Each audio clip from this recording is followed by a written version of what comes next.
In today's video, I want to share with you all the amazing things that happened when I started tracking the numbers in my fashion business, explain what I started to look at and why you should do the same as well.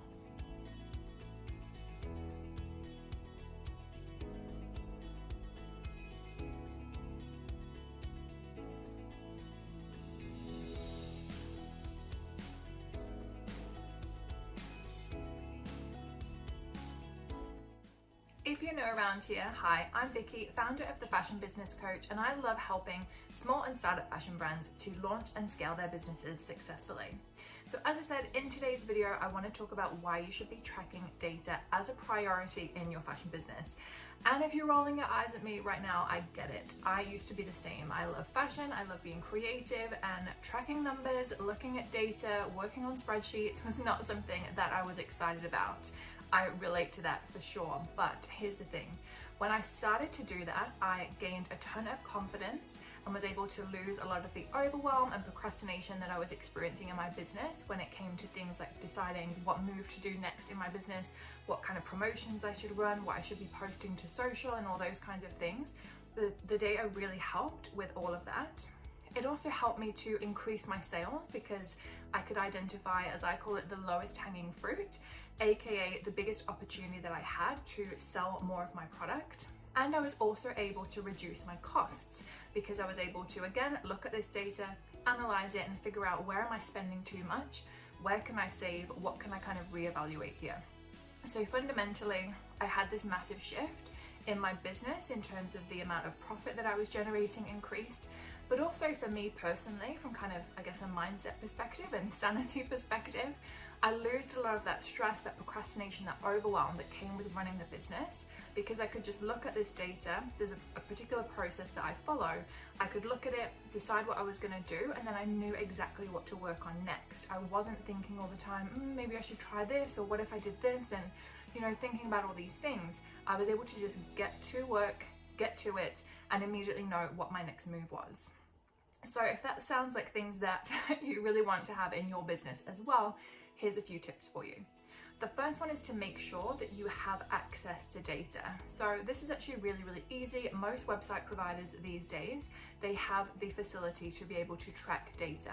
So that means where people are coming from, as in what kind of platform they're coming from, whether it's Google search, something like that. It can also show you how quickly they leave the site, what pages are most popular and things like that. And just to clarify, this isn't exact people who we know, we don't get their name and their address and all that, but we get to say, okay, one person was here they came from Instagram, they live in Australia, they were here and they went to the homepage and then they left, for instance. So that's going to really help us to think, well, what was wrong with our homepage? Why did they leave right away? So there's all these things that we can learn from that. As well as the information on your website, we of course want to be looking at our sales and expenses, which you should be keeping track of anyway, since you're going to need those for when it comes around to taxes. Now don't forget, small businesses, you are still going to need to file those even if you made a loss. I am not an accountant, this is just what I understand, so definitely get an accountant to check out all of your information, but essentially you're going to be needing this information, this sales, this expenses, and that's part of the data analysis that we can do, looking at, well, what products are selling well, what's not selling so well, what do we maybe need to do a promotion on, and so on. And likewise with the expenses, what is actually a necessary expense to our business, what is helping us to make more sales or to grow our business, and what is actually just not important. So we need to make sure that we're looking at those things. We can also, for those of you who are either more advanced or really wanting to put your best foot forward as a startup, we can use a free tool called Google Analytics. And what that's going to do, it's going to give us much more detailed information on the things that kind of the website provider will give us. Now, I don't personally profess to be an expert in setting up Google Analytics. However, I can recommend Nimble Co for that. We've actually partnered together recently and kind of become affiliates for each other because I really love what they're doing and they've helped me a lot when it comes to setting up my analytics so that I can get this really, really good data to work from and make all of these decisions from. So they're the kind of three areas that I look in for data to make these decisions. And every single month, without fail, sometimes more frequently if I'm doing some sort of promotion, and certainly for clients who are doing paid ads, we want to be looking at it more regularly.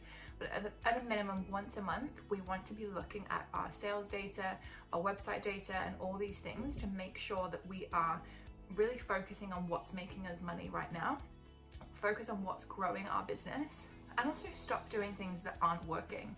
You know, we don't want to be putting a ton of time and possibly money into, for instance, a marketing method if it's not serving us and not leading to sales. So to summarize, make sure that you're tracking your data, and once a month at least doing a review of it. Use that to focus on what your key product is going to be, you know, that hero product for the next month or so, but also what things need to be your kind of concern areas. What do you need to start promoting on, whether that's in terms of an actual offer or discount, or in terms of, you know, featuring it more on your homepage, your socials, whatever it might be.